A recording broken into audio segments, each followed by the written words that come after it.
Okay, hello. Another Monday, another stream, another super powered guest. Hi, I'm Emily. I lead the DevRel team here at Scroll, but today we have two very important, super powered, mega brained, incredibly intelligent people here that I'm not going to introduce. I'm going to let you guys talk about yourselves first. So, I guess please introduce yourself. We'll start with Phil and then head over to Dom and take it from there.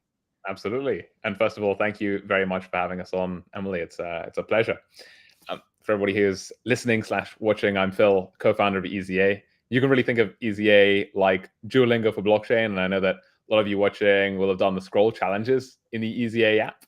So that's really what we do. But my background is, well, I think I'm actually wearing my Cambridge University water polo t-shirt right now. I did my undergrad over at Cambridge, grew up in London. So Dom and I are both brothers. You might be able to tell from some of the likeness. Grew up in London, then afterwards, after Cambridge, moved out to New York. I ended up taking a little bit of a break from software, becoming an attorney, and then founded EasyA, about 3.5 years ago. But after school, Dom went off to the US and did his undergrad out there. Definitely. Thanks, Phil, for that intro. So a bit about myself, I guess. Yeah, I did my undergrad actually at the University of Pennsylvania out in the US. Studied finance at Wharton, and then went to go work in finance actually at Blackstone in New York. And then was one of the first hires at Cloud Kitchens, which is the new startup of Travis Kalanick, the founder of Uber. So kind of have that TradFi background, also that startup background. And a couple of years ago, really wanted to solve this problem, like Phil mentioned, of really bringing more developers into the space, more developers into Web3, more developers learning about blockchain, and more developers building on, the really cool technology that's out there, which has led us to founding EasyA.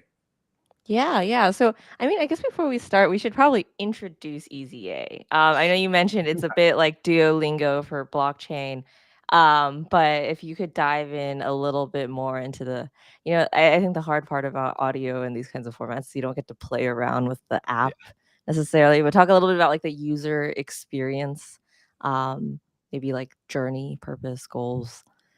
100%. And if we start with the problem is that in blockchain, it's so difficult to get a start in any of these ecosystems. So number one, the tech is already very challenging. And obviously at Scroll, you've done a great job of making it much easier, with the ZK EVM. But the core challenge is if you're a new developer to the space, right? Most developers are Web2 developers, they're not Web3 developers. You can go to the docs, but most often the docs require you to go through a ton of setup. So, pip install this, node, npm install that. Often the tool chains are broken. So by the time you actually get started building and creating anything, even just on testnet, you've probably already spent 2 hours easily. So with EasyA, the idea was, what if we could make that whole process, that whole journey, a lot simpler, so that you could go into an app and just with the click of a few buttons, all the way go through to learning about the blockchain and deploying our own smart contract. So that's what we do at EasyA. And yeah, we work. We won't mention the other blockchains. We'll just talk about Scroll for this one. Not sure if we're allowed to. No, you're allowed to do whatever you want. This is We also hosted work through with. Level Up, so I mean, I guess it's on the Scroll account, but Okay, yeah. um, Well, yeah. yeah. We work with sort of like we'll say an A to Z of blockchains, or as the Americans say, an A to Z of blockchains. Really, anywhere up from of course the big ones, right up to some of the newer and up and coming ones as well. And that's all done by the EasyA mobile app. We were app of the day. Frequently ranked as part of the top charts as well. And it's because we make it really easy to actually get started building on these blockchains. Right. Yeah. So I did want to dive. Okay. So EasyA has insane growth. I guess let me pull up your website. You have some really crazy numbers on there. I mean, I'm just more like, wow. I feel like, when did you guys get started? When did EasyA start? About 3.5 years ago now. About three and So a we half officially years left ago. our jobs in New York end of 2019, and then started working on EasyA and launched in mid 2020. So coming up on pretty much 4 years now. That's insane. I want to understand like why. Right, like why blockchain? Why EasyA? Like how did you get into it? What is it like working with your brother? right? Yeah, maybe I'll take the first half of that, and Dom can take the second. Yeah, We yeah, actually yeah. first got into Web3, or at the time it was blockchain, through Bitcoin mining. So I think that was one of the greatest things, or greatest inventions, with a lot of the blockchains at the time, and of course Bitcoin, which is that anybody could get involved. So I started off as a 16-year-old kid actually mining this stuff. Came across the Bitcoin white paper when I was meant to be studying my exams. This was summer of 2013. And just went down the rabbit hole. Went into my parents' basement, living at home at the time, of course, and just learned everything I could. Started mining the stuff on my computer, and then learned about all these different 3-letter, 4-letter words that they were out there. None of the expletive ones, of course. We're talking about GPUs, ASICs, FPGAs, all of this stuff, PSUs, whatever power supply units we needed to hook up, and really started that way through Bitcoin. And then gradually got more and more into the stuff, went through the altcoins as well. There are a lot of other ones out there like Feathercoin, Litecoin, Primecoin, even a lot of the ones that were trying to put a lot of this proof of work to good use. So Primecoin was a really, really good example of that. And then just continued in the ecosystem, eventually became Web3 just after sort of 2015, 2016, I think, when Gav really coined the term Web3. And that was my first start into it through Bitcoin mining. Yeah, same journey for me. But I guess, yeah, working with your brother. I mean, I think, a lot of startups and a lot of great companies have been founded together with, with family, with brothers, with sisters. And I think for us, it's really been just, a natural evolution of our time growing up. Obviously, we grew up together. Went to the same high school as well together. Obviously, went to different universities. Phil went to Cambridge. I went to UPenn. But ultimately, we'd done companies in the past together, and I think through those experiences and through growing up with someone, you really kind of start to see things from their perspectives. And we saw the same problem, wanted to solve it in pretty much the same way, and ever since then, have just been working together. And I think it's been a great 24 years. Yeah. Phil, are you 24? Is that true? No, I'm 27, but I He's think Dom's 27, probably missing but out the 3 years when we no. were infants, maybe. Maybe. Yeah, we didn't really work together. I guess between like 0 to 3 years old. Yeah. Oh, okay, cool. Now my sister's always like, Emily, I've known you since you were born. Like 20, I'm 20. How old am I? I don't even remember. I shouldn't be revealing this online. But anyways, but yeah, so I did pull up your website. I found the numbers, right? And the reason I called this how to get to 1 million devs is because you guys did it. You guys got to 1 million plus developer community. And I was just like, what, how, who, what, where, when, why? And maybe, and I think I just want to unlock all the insights you guys have to give, right? Especially I think for those interested in approaching, let's say, like developer relations, right? To some extent, correct me if I'm wrong, I feel like EasyA could be some sort of what do you call it? Like a product, like a DevRel product almost, right? Like we're all centered on education, onboarding, and oh, Roz is here. Okay, cool. Let me add you in. Cool. Well, let's interrupt our Hey, stream. Raza! Hey, Raza, how's it going? Phil, Don, so good to see you guys. Yeah, great to see you too. Hey, Raza, thanks for joining. I was just I filled in the time that you weren't here with learning all about what EasyA is. So we've had the introduction. Everyone knows who everyone is. No one cares about you though, so we don't have to introduce Raza. But we're kind of diving into the meat of it, right? EasyA has reached 1 million plus developer community, and the answer is how. I don't know how to. Yeah, I'm a little at a loss for words because I think there's one part for me where I'm like, there's not even that many like active developers in Web3, but I'm assuming these are people like engaged in the EasyA app, right? 100%.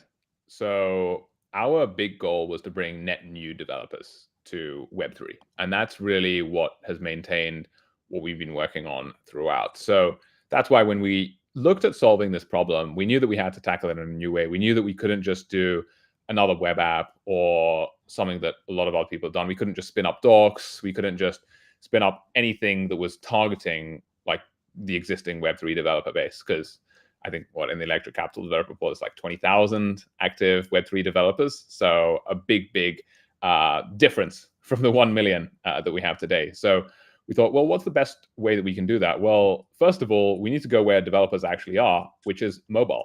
And that was one of the best decisions that we could have made. It was a very big bet when we were first starting out. Would developers even be able to do it? We got a lot of pushback from people who we were talking with as well. They're like, well, developers don't spend any time on mobile, right? Like, they're all on their computers. You code on your mobile. You code on your computer, not on your mobile. If you look at any one of these IDEs, you look at VS Code, you look at IntelliJ, whichever one you want to use, it's on your computer. And so a lot of people said, you're wrong. There's no way that you can possibly do this. You need to go to where developers are. And we were like, well, I'm a developer. You're a developer too. Where do you spend most of your time? It's actually on your phone. And there weren't many people who made that bet. One of the other ones was actually Replit. So I'm not sure if you are familiar with it, but the online coding IDE.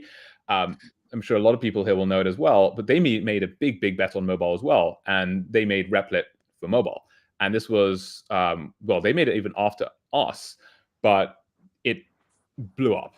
And before they even knew it, tons and tons of developers, like millions of developers, had signed up to Replit Mobile. And that's exactly the same as what we've seen. We found that developers really, there are a couple of things that they really care about. Number one, they want to learn about new tech. But number two is that they're very poor on time. And so when they're at the computer, if they're sitting at the desk, they're more often than not just going to be working on the projects they're already working on. They don't have time to be working on new projects or exploring new ecosystems. So we're like, well, what if we put it on the device that they all used and they could use it when they were on the bus, on the way to work, or wherever else? And so that's why we really experienced that explosive growth, especially come towards the end of last year when there was a big renewed interest in blockchain. We laid all the foundations and boom, the growth and all the charts just shot up. So really, I would say combination of sort of not just right place, right time. I don't want to do a disservice to our team, but we made a couple of very big bets, particularly on mobile, and also just making the user experience really great. So obviously being featured app of the day, getting tactically onto those top charts as well, so that developers could find out about it, and really engaging the community. So a lot of that, we can get into that further in due course. But I think that mobile was probably one of the biggest and best bets that we could have made.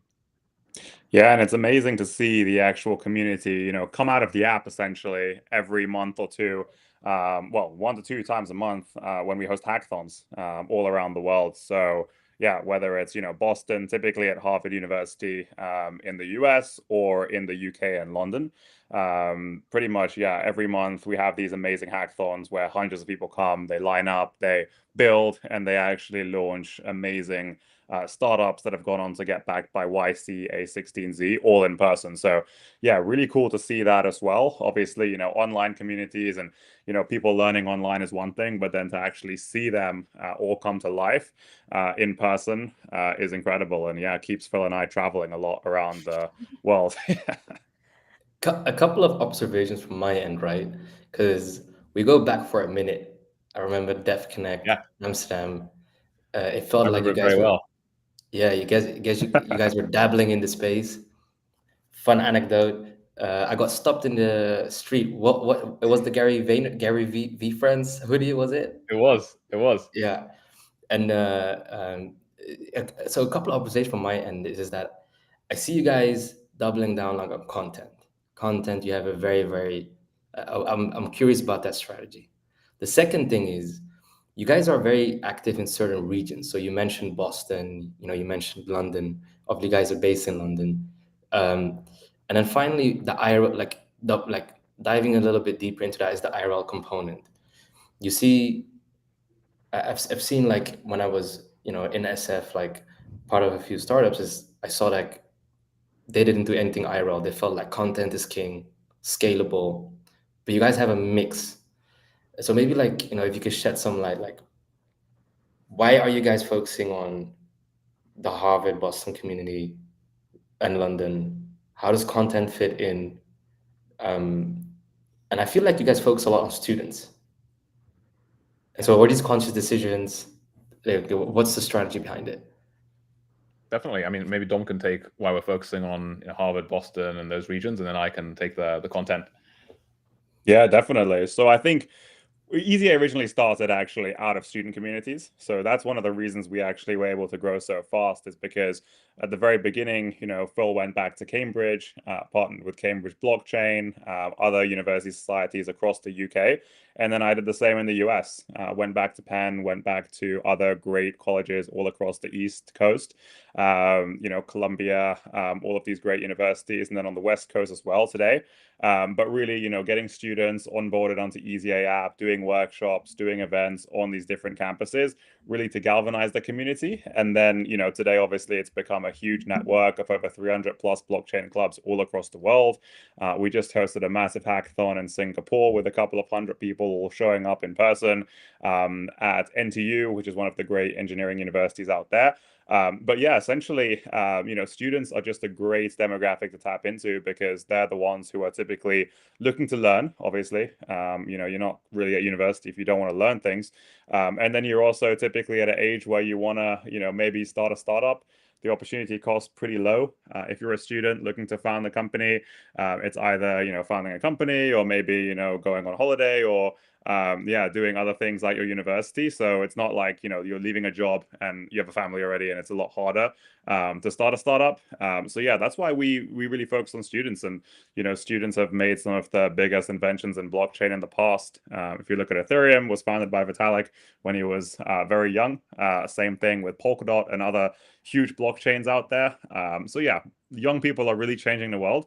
And also, even we've seen over the last couple of years, like some of the most successful founders in the EasyA community and EasyA alumni, they've gone on to, get into YC.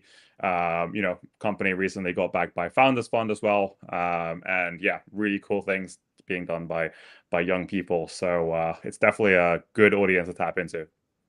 And if you look at, I mean, this is sort of a little bit sobering, and I think about it as I get older as well. But if you look at the people who really get excited about stuff, young people, right? If you tell older people about like Web3, they're like, well, what is this thing? I don't really care. I've seen it all before. But you talk to students like, wow, this is cool, right? I'm going to go tinker with it. I'm going to go experiment. So it's the reason that we're able to get such fast growth. And there's a very, very interesting chart on the amount that people share. So as you get older, you start to share less. And typically within student groups and teenagers going up to university, that's where we have the most virality. And so with EasyA's growth, we've been able to have so much word of mouth, and it's because people share it. It gets into one student group chat or one Discord server, and instantly you have another couple of hundred users, and then they share it in their groups, they share it with their friends, they share it on LinkedIn. They're like, oh, this is what I'm learning about, and here's my story. Everybody just starts to do it. And this really ties into your question about the content game, Raza. I think there are, when we're looking at content, and this is something which is very, very dear to our hearts, it's how do we share the story of what we're building and why this is so important. And I think there's no lack of necessarily technical documentation in Web3. I think that we love to get super, super technical. And it's almost like the more technical you can be, the smarter you are and the better your product is. When, of course, sometimes that gets lost a little bit on just normal people who want to join the space. And you talk about SF as well. I think one of the things that a lot of people do very well in SF, but we don't necessarily do too well in Web3, is actually just making a product that is very easy to use. So that's what we really wanted to do with the EasyA app, and that's what we do with the content too. So Dom mentioned some of those really young founders who have raised incredible amounts. Those are all success stories. So when you have a story of a third-year Harvard computer science student who dropped out of university, moved to the Valley, and his startups are now valued at $2 billion, came out of an EasyA hackathon, that's amazing, right? And also then you have this amazing, I mean, we're talking about Walden here, but he was a Thiel fellow, or is a Thiel fellow now, and he didn't even tell his mom that he dropped out of Harvard because he was too scared. And his startup was about to be valued at like several $100 million, and he was like, okay, fine, I'll now tell my parents. But it's those sorts of things that we like to do a lot more of highlighting. And one thing that we are investing more and more in is actually YouTube, like our YouTube channel. Typically in Web3, it's super, super Twitter focused. But I think that we're starting to see a lot of the people in the industry start to cotton on to the fact that actually we need to grow beyond just Twitter. We need to grow beyond that and really tap into other mainstream audiences. So we have a really, really big presence on YouTube, which we're doubling down on. And we also do a lot on TikTok and Instagram too. I really liked what you mentioned about, I think that I don't think about from like, I guess you and me, Raza, right? Like as a like people who work at Scroll, we think a lot about like how do we incentivize people to start projects, and like what are the kind of factors that go into like motivating someone. And then you brought in the fact of like, oh yeah, there's all this external stuff of just like age, stage in life, like the externalities that might make you like jump into something versus not, which is like not factored into my decision making at all when I think about like, oh, how do I help people be successful? And like I think maybe from like a DevRel perspective, it's usually very simple, like bread and butter, like, oh, we'll give them grants, we'll give them connections, we'll provide them with resources. But then there's that other aspect of like, who do you target? It's like, oh, we need to find ways to get audiences who are like in a place that they can make certain sacrifices to do the, I don't want to say like ultimate sacrifice, but like take that sounds really It's dramatic. And Web3. It's not the ultimate sacrifice. the ultimate sacrifice to build blockchain, to work on magic internet money and tell your mother that like but yeah, that was a really like, I was like, oh damn, yeah, because the last time I founded something was around a few years ago when I felt younger, and I was like, and I told my mom, because background, if people don't know, I started um a beverage business. And when my mom was like, "Oh my God, Emily, like, why are you doing this?" And I was like, "Well, mom, I'm not going to have kids anytime soon. I'm still very young. The fallout from not doing well is not as bad. So, like, this is prime time to, like, find an idea and go crazy with it." So that was really interesting. I think the other Exactly. thing I wanted to call out that I was kind of teasing from your conversations about community, and especially, I guess, with like young people too, right, is like the power of virality and word of mouth. Or maybe like that's also like the DevRel perspective, right? Like everyone trusts something from a friend, but not like a rando, right? So 100%. like definitely university students in terms of like, what do you call it? People who are chronically online, share everything about their lives. Yeah. Like that, it's a gigabrain play. And I will say, I think I was one of those people early on when you're talking to me. I was like, what? Mobile? I'm like, oh shit, I was like one of the dissenters there. But I'm very, very happy to see you guys like, I don't Yeah, know. I think yeah, those sorts of, were some of the contrarian things. I think that even today, one of the contrarian things that we're still doing is, as you both rightly pointed out, was we focus very, very heavily on students. And I think, Emily, to your point, there is, I think a lot of people refer to it as sort of like logistics, right? It's like, well, what time or point in life are people at? Because a lot of the time, it's like when you say hi to somebody on the street, sometimes you'll get a reaction that's like, meh, or sometimes like they'll be really, really effusive and happy to see you. And it just depends on, how they had a good day, what's going on in their life right now. And when you look at it at the macro level, what types of people are really the people who are able to leave everything behind, or not really leave everything behind, but just like take a hold of like a year or two and really invest in learning about something new? It's people who don't necessarily have much at risk. So that's the sort of thing that we think about a lot. It's like, what type of person are we targeting and who is our target audience? So we're constantly refining who that is based on what we learn. And it's one of the reasons that we focus on those two regions, like people in Boston, people on the East Coast, and in particular just in the States in general as well, West Coast. There's a very great ability to raise. There's a great fundraising environment. People will take bets on you very, very young, and it's different to what we see elsewhere in the world too. So 100% totally agree with you on all of that. It's just a variety of different factors. I think the grants are definitely one part of it, but they're just one piece of the puzzle. And more often than not, it's really like, the inspiration side. Is this person at the right stage of life? And then, the grants are obviously something that it's sort of like, having a salary, right? You sort of need to have something which helps you pay the bills. Right, right. Yeah, not to mention. I'll go for it, Oh, I Dom. was just gonna say, not to mention as well, like when you're a student, you don't really have preconceived notions about, different blockchains necessarily. So, maybe you show up to a hackathon and it just happens to be a, let's say Polkadot hackathon, right? You just, show up, you learn about, Polkadot blockchain or blockchain from that perspective, and then, you build something, you continue building, and that's the ecosystem you build in. And the same, for other ecosystems too. Whereas, yeah, the more, time you spend in the space, the more you sort of get to have your, opinions about different things. And then it becomes much harder to take someone from one ecosystem to another, as opposed to, taking someone, who's just new to the space. Yeah.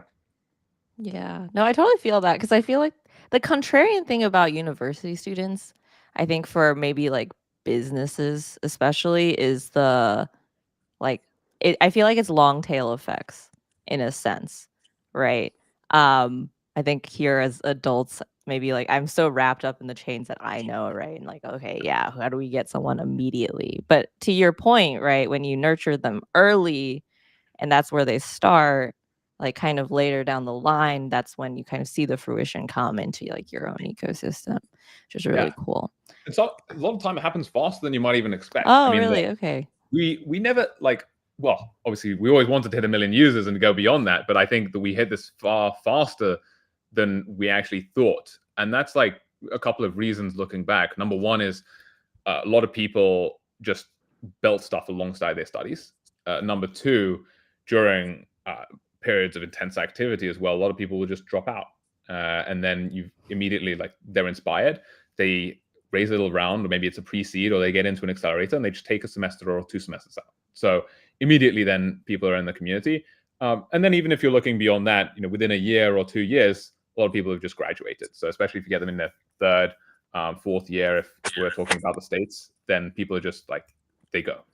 And they're in the workforce and they're starting their startup. So I think that those were some things that when we thought about students, we always knew that, yes, it's a little bit of a long tail. We thought that it would be a pretty long tail, but then we found that a lot of people were actually building real legit startups much faster than we could have expected. Like, we were just actually on a call with another super smart kid from Yale, and he's taken the rest of the semester off. He's just working on his own project. He hasn't even actually raised right now. He's just living with his parents, but super inspired. Working on a new cross-chain protocol, and he's going to raise a round soon as well. So he's actually working on it with his dad, who's also taken a slight break from his startup. But yeah, like super smart guy, and he's going to make it very far. Wow. I think the last question I have, and then I'll let Raza like pepper in, so you're not just a face on a screen, is I have so much anxiety talking to university students because they're just way too cool. And I'm like, how do you, maybe you guys got the in. But like, I hear all these very conflicting kind of things when I talk about people at universities, or like, I guess with my other friends who are like trying to get into universities. Like one piece, like university students are actually blockchain clubs are, I don't want to say like corrupt, but they know they have power because they know us adults don't know how to talk to them.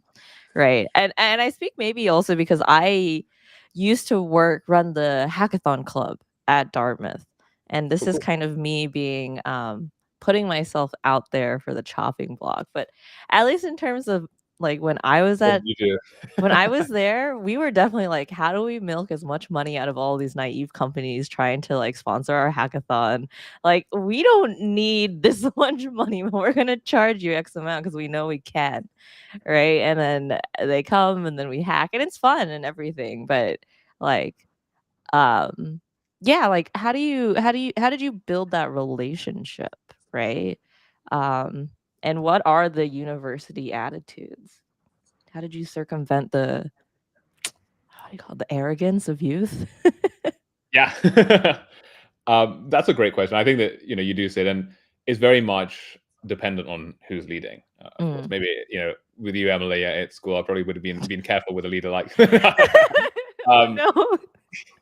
It really depends, but I think that you are right. I think that there are some clubs who are like, especially if you're coming and approaching them, then they might be like, oh, sponsor X amount. I think that rather than approaching it that way, we always try to figure out, okay, well, which ones are really working well and which ones have really shown proven results. So we actually typically will work with, really just the clubs that have done well in the past. And so over the past couple of years, we know which ones just perform very well, which ones have startup founders that have gone on to raise. Because obviously hackathons, they're meant to be fun, and everybody's meant to be learning a lot, and that's one of the core aims of it. But of course, the ultimate goal is that these guys then get funded, and they then found real startups that are building on these blockchains. So of course, one of the things that we did early on was we went back to our own blockchain clubs because we knew them very well. So I went back to Cambridge, Don went back to UPenn. Our younger brother is actually president of the Harvard Blockchain Research Labs. So that's a good in, to your point there. But I think really it's when we talk about those founders and partnering with those clubs, actually we have our own communities at each one of those universities now. So that rather than necessarily partnering directly with a club, which of course we do, and we partner with those clubs very, very strongly, the way that we attract the best founders is because they're already part of the EasyA community. And so we typically see a big melting pot at hackathons of it's not just this one particular club. It's people who are coming from computer science, from engineering, from the business school, from the law school even. And they're all coming together because they know about EasyA, they know what our mission is, and that's what brings them together. So I think it's really probably that brings things together. And it means that obviously we're not just necessarily just going to one club and saying, hey, how much can we sponsor you for? Can we get into a newsletter or this and that? Comes onto the content point. I think that having that audience that really just has an affinity with what we've built and uses the EasyA app, it means that we have the EasyA app, we put out a notification, we say, hey, we're coming to Harvard next month. We're hosting this hackathon, who wants to come? And then we select the best people to actually be able to come. Yeah, and it's also about setting the right tone, I think, as well at the beginning of the hackathons. Like, you can just host a hackathon and tell people about the bounties and the prizes and all the different tracks. But when you tell them, this is a chance for you to actually launch a startup, and you tell them about all the previous people who've actually gone on from an EasyA hackathon and, gone on to raise VC funding, then the mindset kind of changes as well. And they start to think bigger than that. Because, as university students, like winning money is cool, but at the same time, while you're in university, it's not just all about the prize money. Some people are very, entrepreneurial. Some people actually want to do more than just win a hackathon, right? So yeah, I think it's also about just setting the tone for them and, inspiring them. Yeah. Wild stuff. Raza, is there anything you wanted to interrupt with? Or yeah, so you kind of touched upon something that I wanted to ask is like, how much does a prize money or how much does like bounties matter? But you kind of answered that. But maybe like switching it up a little bit. You guys deal with a lot of chains. How much do students care about the chain? 1, 2, you mentioned it already. So for part of my thesis that I did research on, let's say, what makes a developer stick in an ecosystem.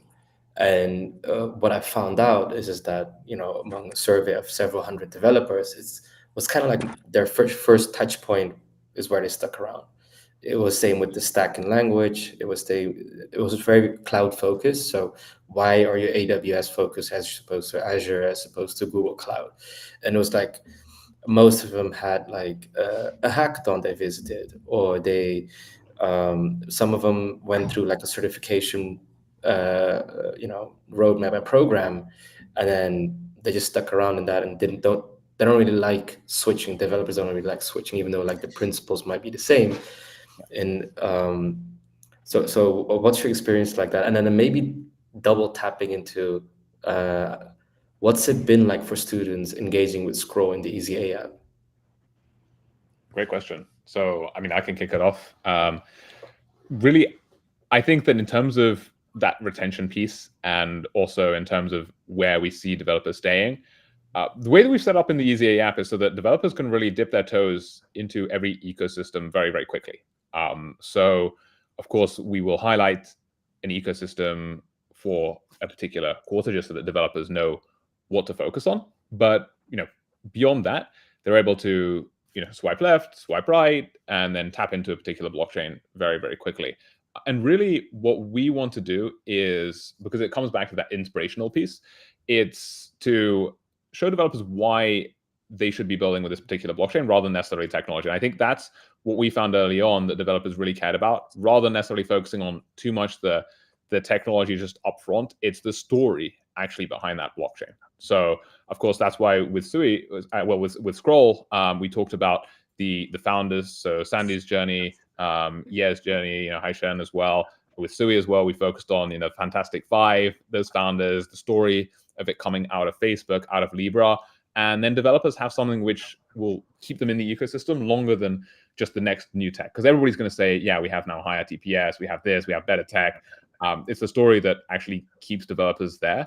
And of course, those personal relationships with people that they meet in the ecosystem, that's why we do those hackathons in real life. But really, that's what we see it being. I think it's really that piece of the story that keeps people around. And I do think that there's a lot that is just to do with, the first ecosystem that they touch, 100%, just like AWS. If a developer has come at it and they've learned about Scroll for the first time, then yes, that's what they'll do. And on the topic of Scroll and what developers from the student community have been thinking, I think that the key thing that has excited them is, of course, just the ZK VM. I think that developers, when they are looking at these chains, a lot of them are coming from having, if we're talking about students who already know about Web3, they are more often than not familiar with Ethereum, right? And they're familiar with the EVM, with Solidity. They want something that is familiar to them, but of course they don't want to build on Ethereum. And I think that in the student community, nobody's super rich, so developing and deploying on mainnet immediately on Ethereum is not necessarily going to be top of mind. And they want something that's new, of course. And I think that that's the cool thing about students as well, is that they want to build on new technology. And so that's the biggest thing. And they also like, of course, the fact that you guys are out there in the community. I think, a couple of students have been to some of the events as well that you guys have hosted. I think there was one in SF. I think a couple of people went out to that one. But yeah, I think that they've been to those ones. And in particular, it's just the story of the founders as well. And that's what we've been highlighting throughout. And I mean, Dom can also chip in. Yeah, no, I agree with Phil. I think students always like to explore new things too. So every time we drop a new challenge in the app, people are all over it. And the cool thing that we see as well is that people come because everything is in the EasyA app. All the challenges every quarter are right in there. People come from different ecosystems and check other things out.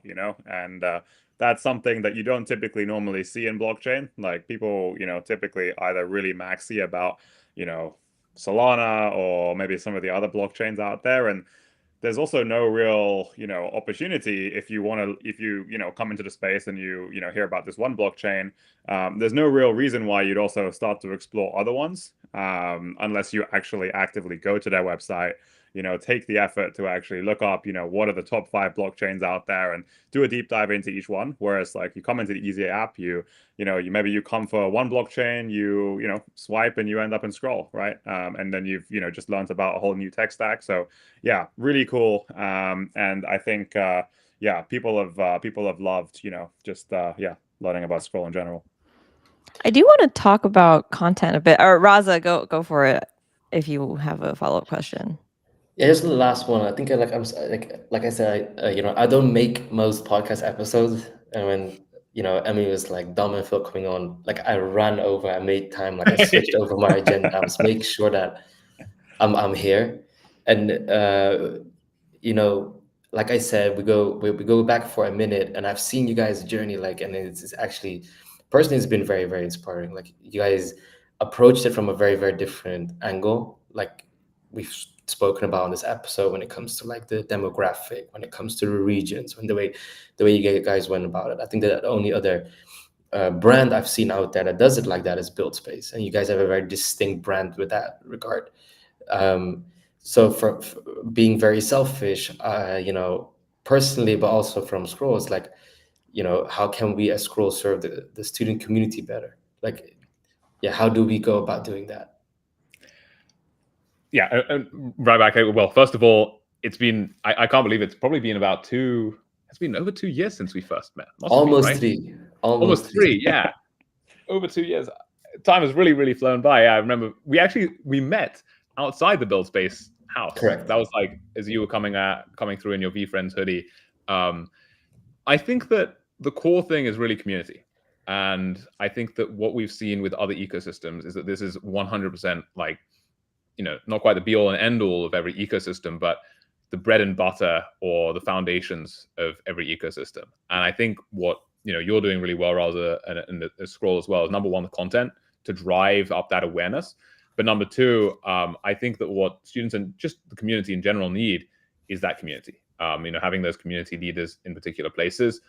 Solana, obviously, great case study on many of these things. But the two things that they've, of course, done really well on the community side is like those super teams, the meetups, and Solana University, actually, where there was a very, very strong leader called Dana, who really led up that initiative. And she forged all these amazing relationships with students. And some of the most diehard Solana people are students, actually, and people who graduated. And because as you mentioned, Raza, like it's maybe the first thing that they learned about, and then years on they're really just complete maxis, because they understand the tech inside out, and oftentimes many even better than some of the people working there. I think that those things are things that even if when we do more stuff together as well in future, it's that community side. It's one of the reasons that we're, of course, launching these EasyA university initiatives as well. It's because we want to drive more of that engagement. And really, I don't see any reason why, for example, there's no Web3 equivalent of the Teal Fellowship, right? Like Teal Fellowship has created so many amazing people. Of course, Vitalik was a Teal Fellow. Rob Parbermeyer, one of the co-founders of Polkadot, was a Teal Fellow as well. I think it's just giving people the space to run with stuff. And maybe when we're building new ecosystems, I think one thing that we often see is, of course, you need to have all these like just core primitives built out, right?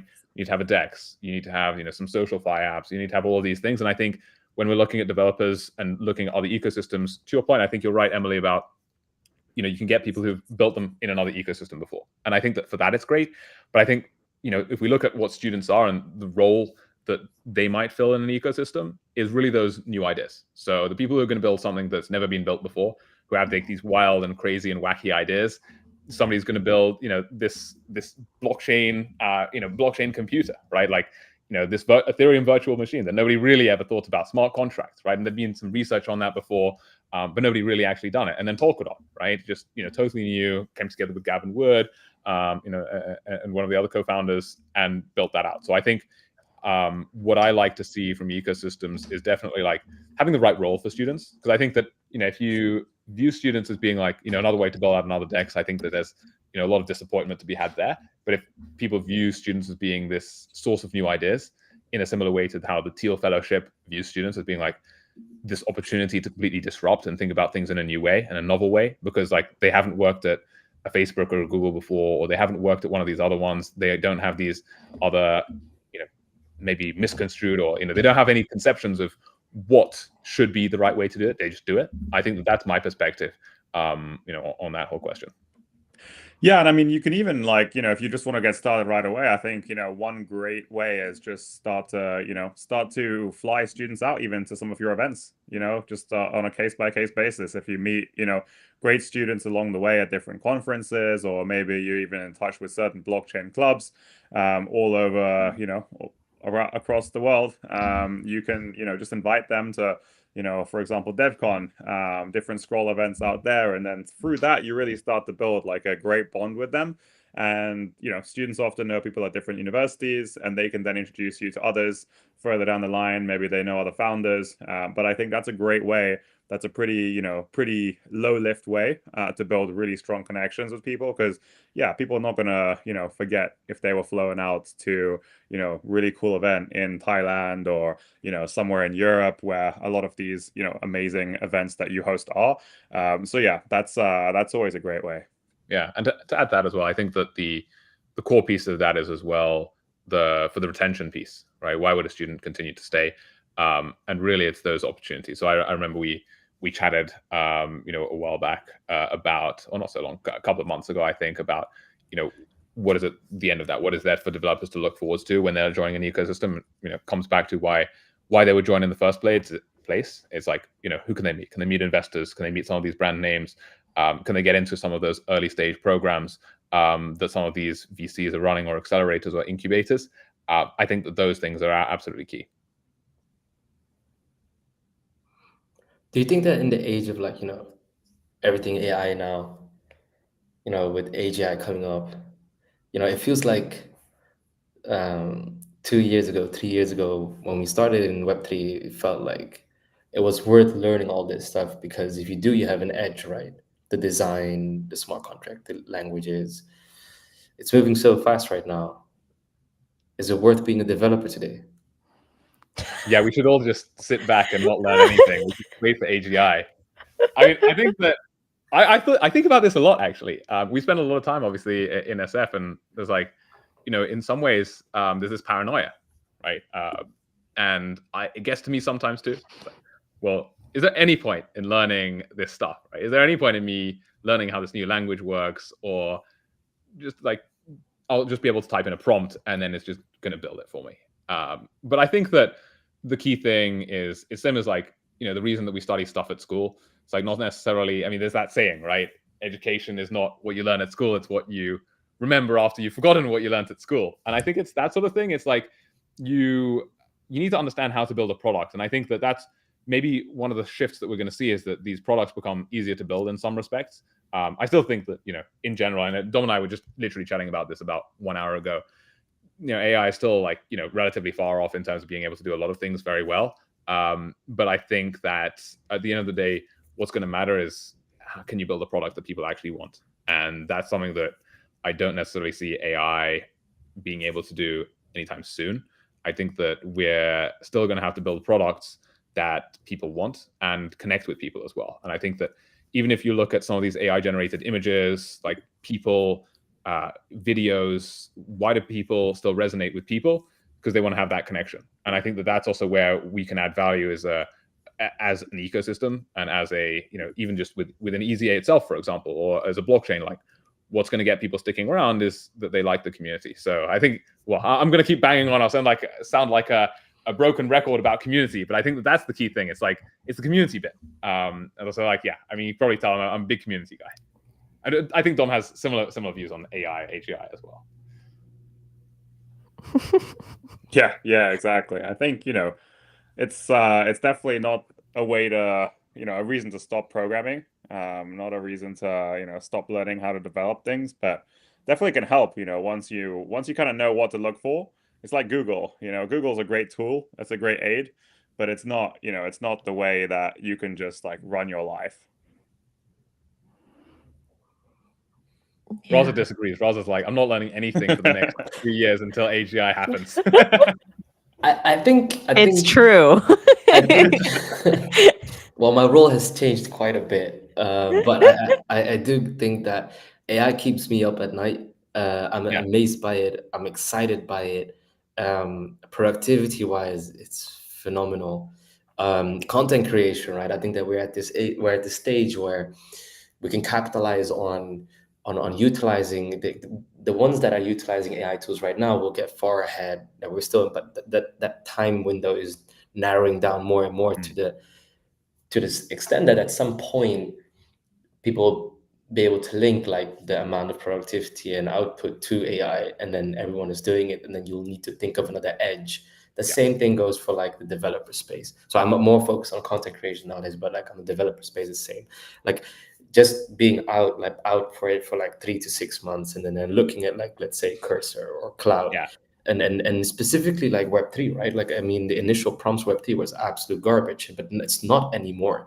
DeFi primitives are known to these models now, and so it's like it definitely like keeps me up in the sense like I'm pondering a lot about it. Is that, is it good enough to know design principles now without actually learning how to code and syntax? Where I was a huge syntax maxi, I used to be like, there's an added value to that. It's definitely changing. And the thing is, it's a hockey stick, I think.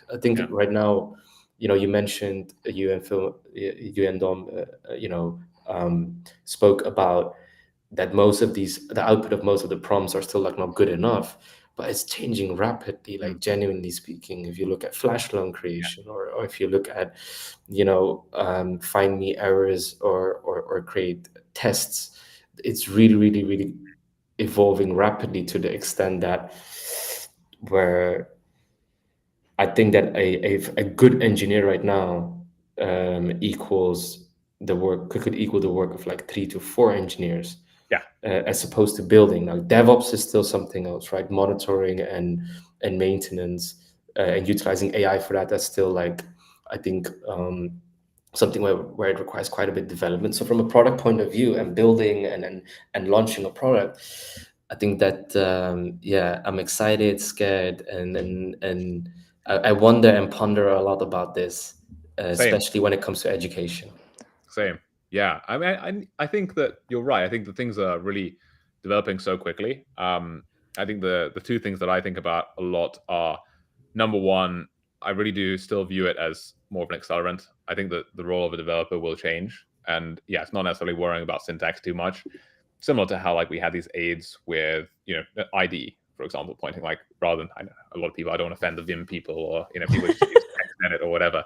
But we use our IDEs to our advantage, and I view it as being that. And I think that as humans, we constantly just want more and more and more, right? And so, you have horse and carriage, and then you have a car, and now you can go beyond 30 miles an hour. You can go 50, and then we want we have trains, and we want high-speed trains, and you can do everything a lot faster. I think there's no limits to how unsatisfied we are as humans, no matter how good things get. Sometimes we just want more. I think that's a similar way to the way that I think about AI. And then if we look at also the rate of change as well, I think that there are so many cases and good examples of how unfortunately in a lot of areas of society there's uptake of technology is just very slow. And even though there's a lot of things that could be solved, like us in blockchain, right? It's so frustrating. There are so many things that we see that could be solved in the banking system if everybody just used blockchain, right? And I think that we're going to see like a similar thing. Like there's a lot of consumer adoption, but at the end of the day, a lot of the adoption for AI as well will probably take a long time. But hopefully faster, at least for blockchain. Yeah, Roz, I feel like you're just scared of being replaced. But I agree with Phil. I think it's more of an accelerant than a like a job replacer in a sense. But if we could, I want to cycle back, I think, to the original theme of the episode is how to onboard 1 million developers. Not how do we replace Raza 1 million times. How do we replace 1 million developers? How do we replace That's what Raza wants it to be.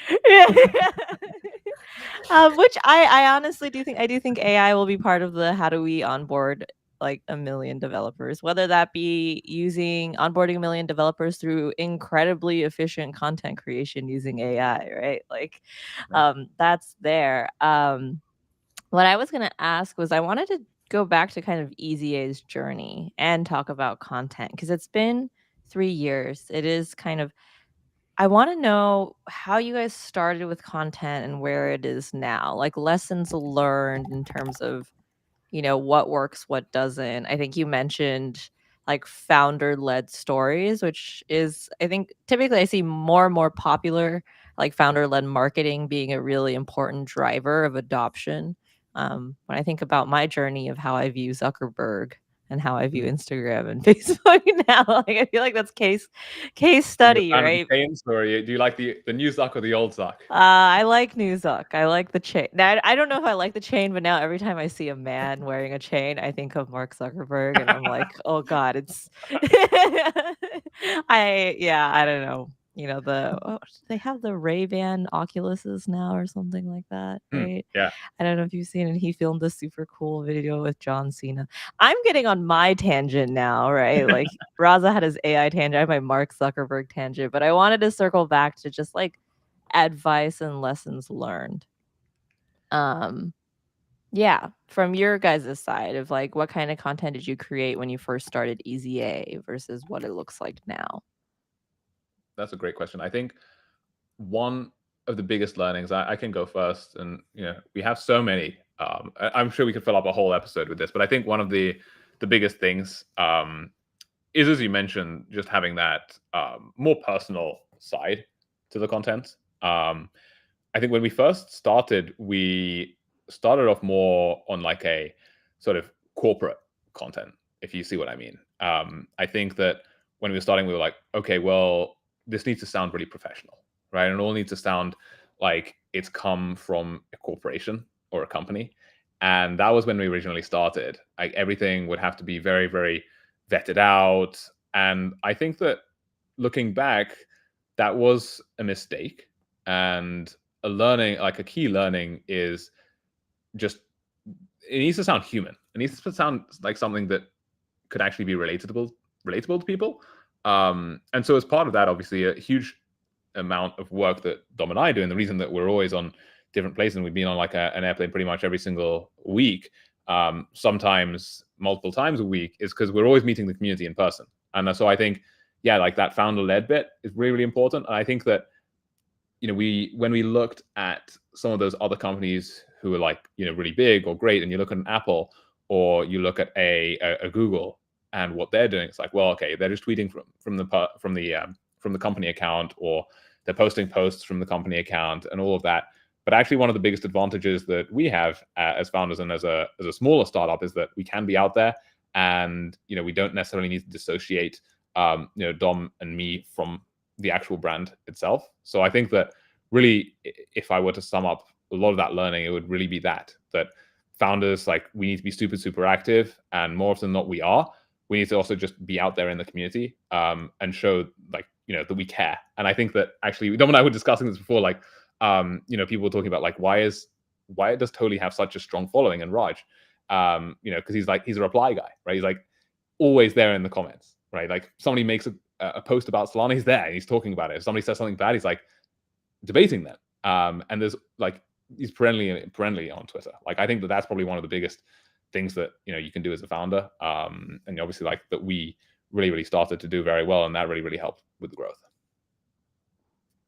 Yeah, I know every time I tag you guys in something, immediately like I get a like from Phil and Tom. And now I'm like, oh my god, all of this was planned. You're not actually my friends. But it is, it's like, it's enjoying it, right? Like, Yeah, you know, yeah, we genuinely enjoy interacting with the community. And I think that you actually raise a good point, Emily. It's like, we don't necessarily need to hide behind, like, you know, being an account and like pretending that it's all, you know, just like super you know, super curated. It's like, we just enjoy interacting with the community. Like, if somebody makes a funny tweet, it's like, you know, lol, like, it's funny. Like, I'm another human just enjoying a funny tweet. Or, you know, you post about frogs a lot, it's like, oh, it's funny, right?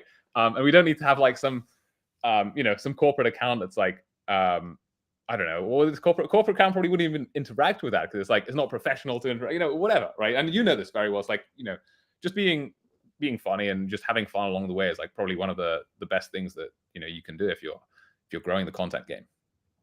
Yeah, you can still be friends as well. You don't have to pretend like you're not friends. Yeah. Oh man. Okay, cool. But now if anybody out there sees me, my increase of likes on people's posts, it's because no, I'm just kidding. Yes. Okay, cool. Because I also remember when I first met you guys, you were blowing up on TikTok. And that was something that also blew my mind. Was just like, you're talking to young people. I act as if I'm not young, but like, like you're talking to younger people, I guess. But like also on TikTok, is that still a play, like that type of activity?